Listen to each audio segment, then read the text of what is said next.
Berdasarkan TomTom Traffic Index tahun 2022, Jakarta menduduki peringkat ke-29 sebagai kota termacet di dunia.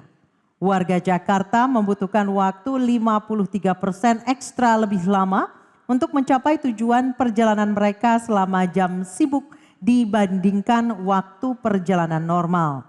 Jumlah kendaraan bermotor tahun 2023 melonjak 24,3% dari 2017 sehingga total kendaraan mencapai 21,9 juta unit berdasarkan data dari Korlantas Polri dan Dinas Perhubungan DKI Jakarta.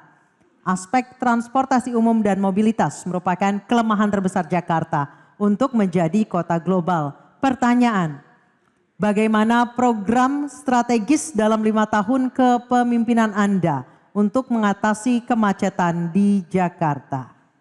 Waktu menjawab 2 menit dimulai dari Anda berbicara, kami persilahkan. Dengan mengoptimalkan apa yang sudah ada, terutama manajemen. Tidak perlu dulu menambah armada. Manajemen diperbaiki, dioptimalkan, pastikan setiap trek itu jaraknya 10 menit dan harus dipastikan. Kemudian dipastikan keamanan supaya disabilitas, lansia, ibu-ibu hamil maupun anak-anak itu mendapatkan maintenance atau treatment yang khusus. Sehingga demikian juga dengan penggunaan kendaraannya. Kendaraannya harus nyaman, AC-nya dingin, baunya tidak pengap. Dan juga hindari dari hal-hal yang tidak baik. Oleh sebab itu juga perlu ditanamkan budaya budaya antri kepada anak-anak. Masukkan di dalam kurikulum supaya budaya antri ini ada di dalam adab kita.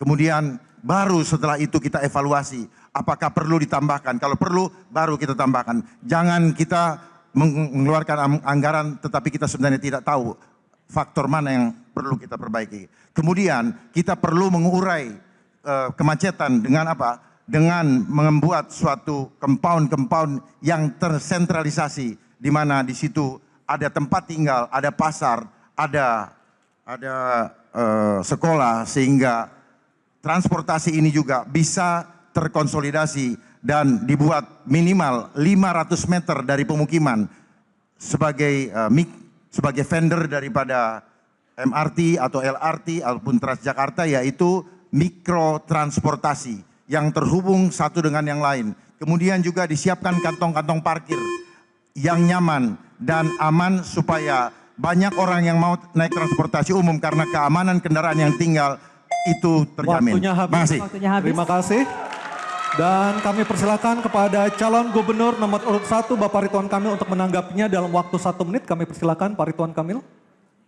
Ya, mengatasi macet ada 2 ideologi. Ideologi memfasilitasi pergerakan MRT, LRT, Transjakarta, busway, bikeway, dan lain sebagainya. Kita mungkin akan coba berinovasi membuat riverway atau perahu melintasi 13 sungai di Jakarta. Kemudian juga perluasan yang namanya flyover masih dibutuhkan secara reality. Ya. Nah, ideologi kedua yang pasangan Ridho akan kembangkan selama 5 tahun adalah mengurangi pergerakan, membangun pusat-pusat pertumbuhan, CBD di Ancol, di PIK, di Meruya, di Kelapa Gading, di TBC Matupang, sehingga orang selatan tinggalnya di selatan, tidak usah ke pusat, kerja di selatan, nge-mall di selatan. Orang di barat, tinggal di barat, kerja di barat, nge-mallnya di barat, tidak harus semua ke pusat. Kemudian kita pergilirkan yang namanya work from home, Senin industri media, Selasa industri hukum, sehingga mengurangi pergerakan, digabung memfasilitasi pergerakan, insya Allah mengurangi kemacetan. Baik, waktunya habis. Terima kasih. Selanjutnya kami persilakan calon gubernur nomor urut 3, Bapak Pramono Anung untuk menanggapi. Bapak, waktu Anda 1 menit, silakan. Transjakarta tidak cukup untuk mengatasi menyelesaikan persoalan macet di Jakarta. Aglomerasi telah ada, maka yang harus dilakukan adalah Transjabodetabek. Untuk itu, maka harus diatur dari ujungnya. Saya termasuk yang akan membebaskan 15 golongan yang sekarang ini sudah naik busway gratis, maka mereka naik MRT dan LRT juga gratis. baik itu dari Bekasi, dari Tangerang Selatan, dari Bogor, dan dari manapun apabila fasilitas itu ada. Kenapa itu dilakukan? Supaya orang berkurang banyak masuk ke Jakarta bawa kendaraan pribadi. Jadi maka dengan demikian yang paling penting untuk mengatasi kemacetan di Jakarta adalah Trans Jabodetabek, bahkan kalau perlu sampai dengan Puncak dan Cianjur.